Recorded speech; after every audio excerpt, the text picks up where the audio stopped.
there, it's Miriam from Say It Clearly. It's Sunday where I am, so a little bit more casual and a little bit quick for this week's podcast, vlogcast, blog. I think I might have missed last week, but you know, it was school holidays where I am last week, so I was resting. Yeah.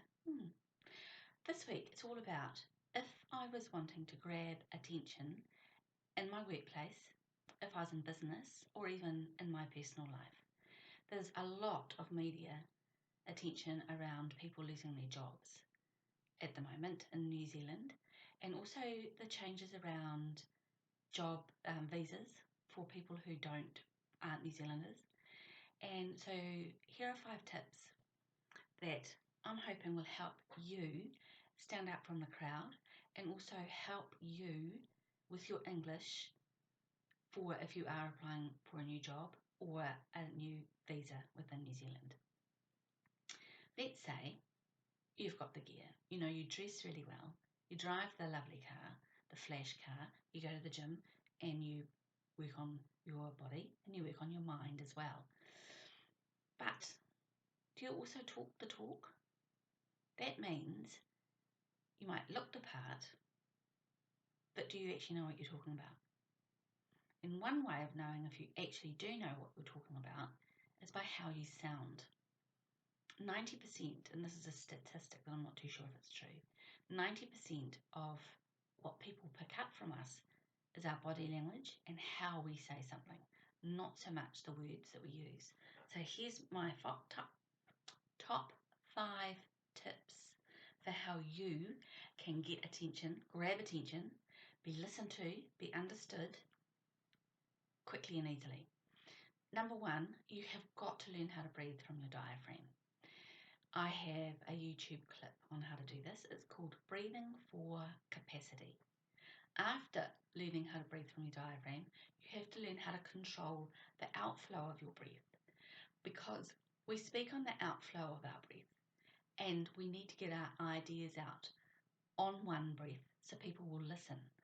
They're less likely to interrupt and we are more likely to say what we have got to say with all our ears and eyes on us.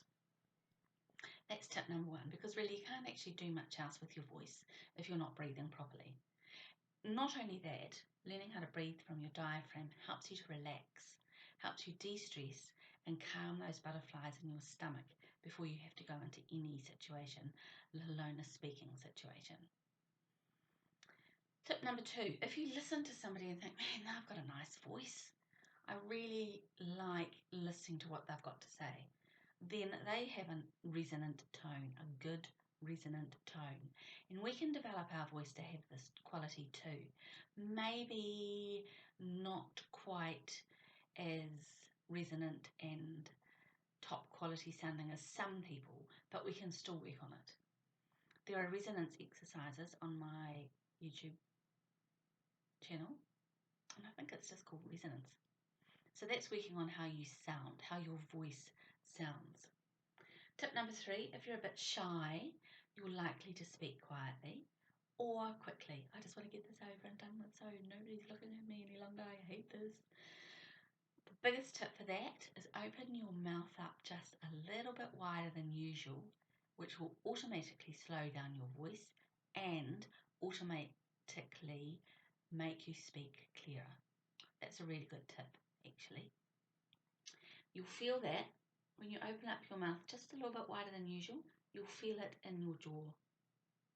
There are mouth and jaw exercises, guess where? Yep, on my YouTube channel, but also all of these exercises are in my courses as well. And the exercises inside my courses are professionally done, not just me talking into my phone or talking into, a camera. Another really overlooked or not completely understood aspect is pausing. Knowing when to pause, how long to pause, and why you're pausing. We can pause to take a breath, like I did just then. We can pause to give people time to process what we've said, like I've just done then. There's also pausing for the dramatic. If you're in sales, learning how to do this is really key. Because if you're just rattling through a pitch, people aren't processing what you're saying. If you can understand and know when to pause for dramatic effect, so people are thinking, what's coming next? You can lower your voice. You can raise your voice, and then you can deliver the punchline. Yeah, learning how to pause, really important. Another aspect is learning how to project your voice. I'm not going to do that here because I'm in a small room and it's going to just reverberate in my ears and possibly yours too. First of all, to learn to project your voice is you've got to breathe from your diaphragm, and then what you're going to be doing is pushing your voice up from your diaphragm, not your voice box. Your voice is created here inside your voice box. You can feel it when you're talking, but you need to have this push, like somebody pushing you from behind, but they're pushing you from your diaphragm up and out, and that stops you shouting, because shouting kind of diminishes your power. Forward placement or projection really adds to your power. So learning forward placement or projection is really key. All of these exercises also are in my training manual that are available, training manuals, that's plural, that are available on my website, www.sayitclearly.co.nz. There's freebies on there as well, and this channel has other videos to help you out. I hope you're having a lovely weekend, whether you've had it or having it, and get practicing.